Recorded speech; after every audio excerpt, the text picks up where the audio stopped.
Yo, balik lagi bersama Mario di sini di channel El Hobbies. Nah, kali ini kita ngebahas makhluk yang sangat menyebalkan sekali. Ini saya kasih tunjuk videonya dulu ya. Kenapa makhluk ini bisa sangat menyebalkan sekali? Nah, itu dia. Makhluk ini disebut juga dengan kini-kini ya. Kalau di daerah saya nggak tahu kalau di tempat kalian disebutnya apa. Ini adalah larva capung. Seperti yang kita ketahui juga capung merupakan serangga yang masuk ke dalam ordo Odonata, yaitu satu ordo pada serangga yang berbeda sejak awal dalam penentuannya dari ordo serangga lainnya. Ordonata digolongkan berdasarkan giginya termasuk capung.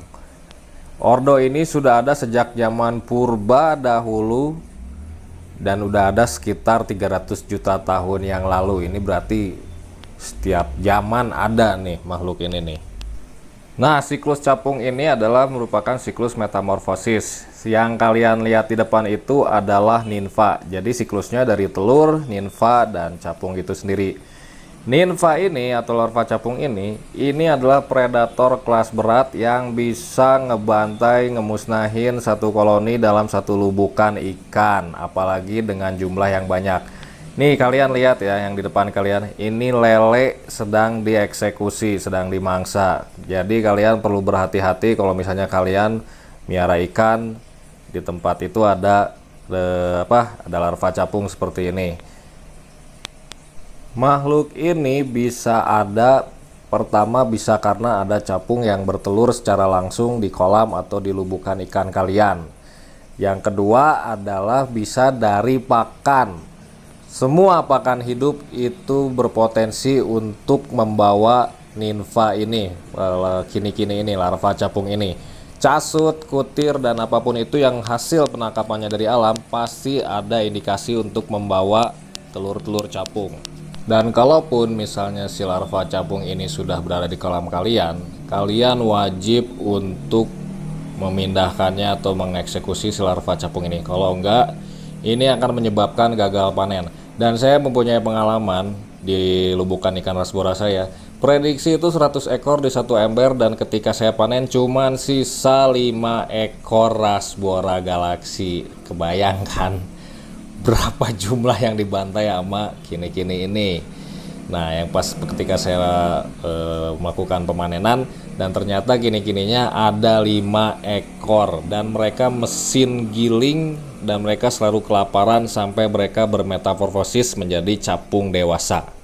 Nah, kebayangkan kalau misalnya kolam kalian, terpal kalian atau apapun itu, misalnya contohnya 3 kali 5 meter, itu kalian harus berenang tuh buat nyari si kini-kini ini nih.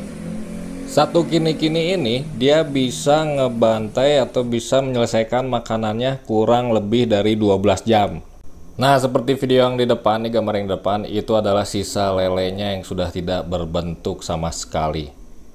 Makhluk ini juga melakukan molting ya, jadi dia ganti kulit. Nah, semakin sering ganti kulit, dia akan semakin besar dan tentu saja selera makannya juga bertambah besar. Jadi ya siap-siap aja, porsi makannya bertambah. Nah, di video ini saya sedang mengeliminasi yang namanya kini-kini si larva capung ini. Ini ada di box kulkas. Dan ini saya harus menangkapnya ya, satu-satu, dan wajib sebisa mungkin semuanya harus dapat. Kalau enggak ya bayang aja gitu. Jadi kalian nggak akan panen rasbora atau panen ikan apapun itu. Kalian hanya akan jadi panen capung gitu guys. Nah, yang sangat menyulitkan sekali itu kalau misalnya kebanyak tanaman air yang mengambang atau tanaman air yang ada di dalam, karena mereka sifatnya bisa berkamuflase ya. Mereka sembunyi-sembunyi di tempat-tempat yang tidak terpantau. Dan yang paling menyulitkan lagi apabila airnya berwarna hijau, itu sangat susah mengidentifikasikan bahwa ada kini-kini atau tidak, dan itu sangat sulit gitu. Makhluk ini dilengkapi dengan taring yang sangat panjang dan panjangnya hampir setengah dari badannya. Nah, seperti yang kalian lihat itu yang di bawahnya itu adalah taringnya. Nanti saya akan tunjukin ya taringnya. Dan ini fungsi taring ini adalah untuk mencengkram mangsa sehingga mangsa tidak bisa melarikan diri. Nah, nih lihat, kita fokusin dulu aja nih. Kalian jangan sampai terperdaya dengan wajahnya yang imut lucu seperti satria baja hitam. Tapi kalian harus lihat dari sisi lainnya, yaitu mereka adalah hama bagi semua petani. Nah, ini lihat taringnya nih. Nah, itu adalah taringnya yang bergerigi dan siap mencekram. Ini kayak di film Predator ya. Topengnya kayak gitu, terus pas begitu dibuka topengnya baru mulut aslinya kelihatan. Nah, lihat nih. Itu mulut aslinya yang di dalam tuh. Jadi mereka mencengkram, ngejepit, nah langsung baru dikunyah sama mulut yang di dalamnya itu. Nah, kita lihat ya seberapa panjang taringnya. Nah, ini kita akan ngelihat. Nah, lihat nih. Nah, itu dia taringnya. Jadi kebayangkan si makhluk si ikan-ikan atau mangsanya itu diterkam dengan taring panjangnya itu. Nah, untuk mengantisipasi kejadian seperti ini, kalian sebenarnya cukup menggunakan sistem yang bagus ya.